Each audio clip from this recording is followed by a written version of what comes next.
Bonjour, my name is David DeVere. I'm a wine educator and traveler, and you're watching Savvy Nomad TV, the Eau de Vie edition. This is day 12 of the Costco Wine Advent box. We're halfway through the box. This is a marathon, not a sprint. Let's see what the box has got for us today.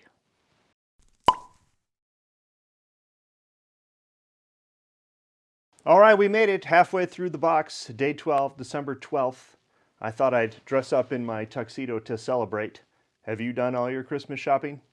Oh, forget about all that. How about half a bottle of wine? That'll set you straight. Okay, let's see what day 12 has got for us. First of all, where is it? Here it is. Happy holidays. Let's see if I can open up. This corner is now thoroughly ruined.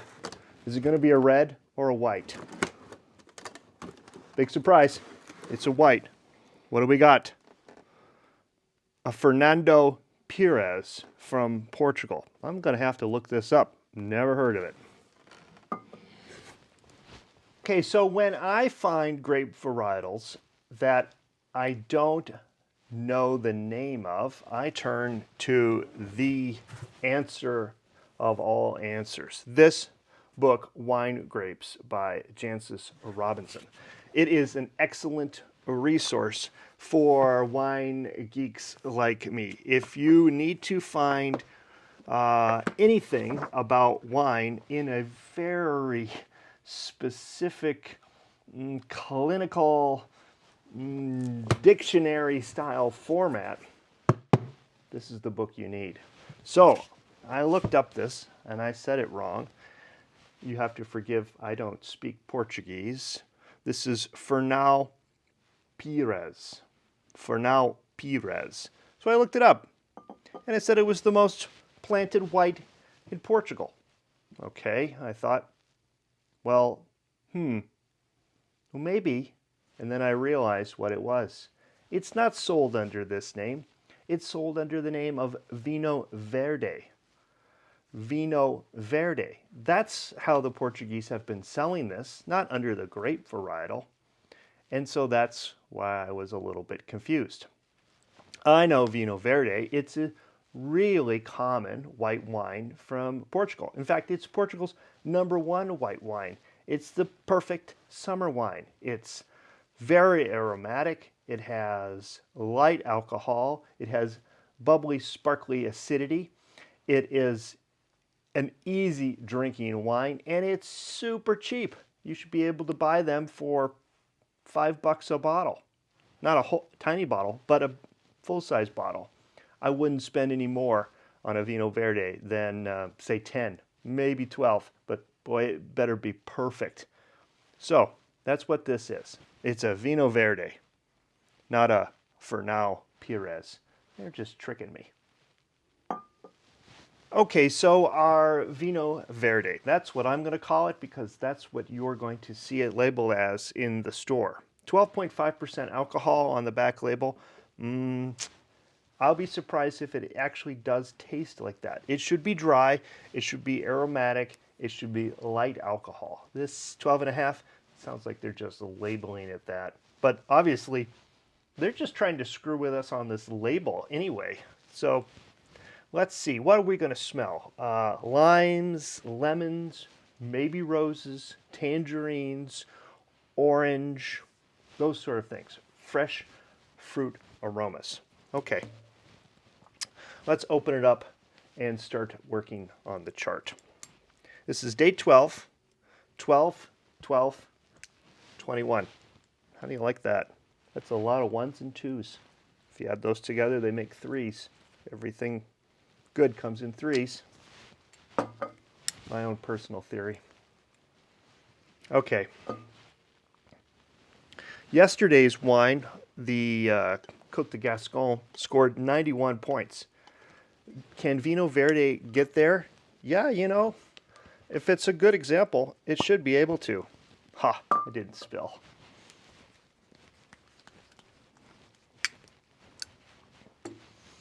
I can already smell it. I've just popped the cork. I can already smell the wine. It should be light in color, almost clear. I've seen some Vinho Verdes that actually come in a blue glass bottle. And when you pour them into your glass, they are uh, almost greenish or a little bit light in color. And that's really amazing. This one is a little bit darker. There's the color. If I didn't know better, I would say that's yellow like a Chardonnay. Okay, so let's smell it. Do we get tangerines and lemons and limes and oranges? Maybe. Let's see. I could be convinced of some sort of orange, yes.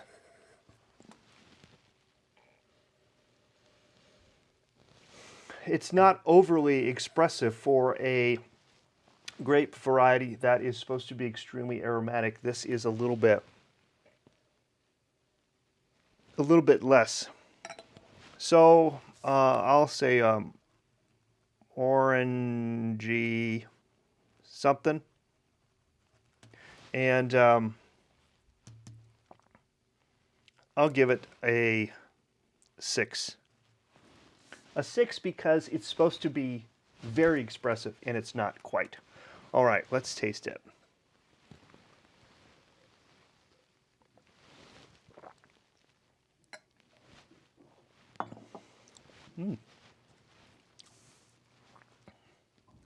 It's dry. The body is medium light.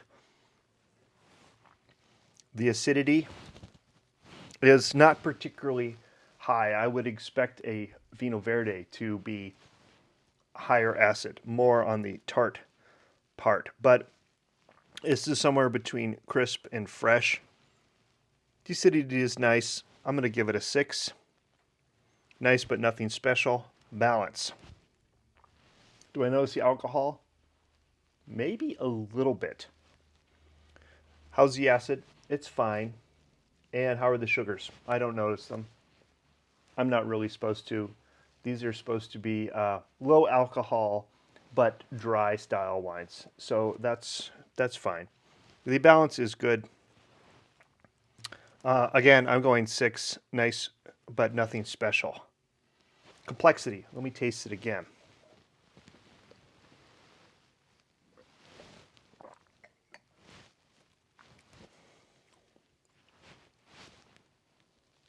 It's nice, but it's just kind of, eh. I'll go 5. Some flavors. I definitely get more of the orange, but it's very, very slight. Very slight. And the finish and length. It's a nice finish. It's long-ish. So I'll go medium. Does it add to the sensation? Yeah, actually the finish is better here than the start or the middle. It ends better than it actually begins. So I'll give it a 7 for its finish. I can already tell it's not going to add up to our Côte de Gascon or our Pinot Grigio from day 7. But let me go do my math. My day 12 Vinho Verde scores for our middle of the box wine. 6 for aromatics, 6 for acidity, 6 for balance, 5 for complexity, 7 for finish and length, for a total of 30 points. Add that to 50 and we've got 80. There it is, 80-point Vinho Verde. Do you ever see a 95-point Vinho Verde? No, you don't. These are inexpensive, approachable, aromatic wines. They should be more aromatic than this, and they can actually taste better than this. So I would not use this as your first, even though it may be your first introduction to Vinho Verde. I would give this wine another chance. You can find them in the liquor store inexpensively. You can find them for $5 a bottle. I've seen them as low as $3 a bottle. And at that price, they actually are pretty good values. They show up. They taste nice. If you live in a warm region or it's summertime, this is the perfect summer wine. It's cool, aromatic, and an easy drinker. It's inoffensive. It's really Portugal's answer to white wine and summertime. So buy a few of these and just leave them in the fridge. Don't worry about all that temperature stuff. Just chill them down, open them up, sit down and drink them and relax and hang out with your friends on a summer or a warm day. There you go. That's how they do it in Portugal. Don't overthink this. It's easy. If you've enjoyed this episode, give me a thumbs up.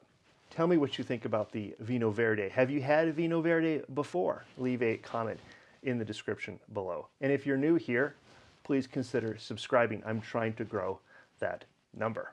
All right, that's it for day 12. I'll be back tomorrow for day 13. And until then, I say a tutelare and cheers. Portugal. Smells like beer. That's weird. Okay, less like beer now. I kind of still like beer. Oh, this is okay.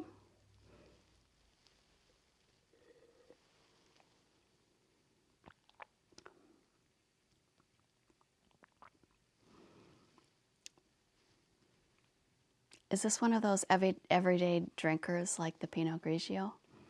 It didn't really, there's not a whole lot going on, but it's good, it's fine. It's Vinho Verde. Oh, this is Vinho Verde? I like Vinho Verde. This isn't very sparkly.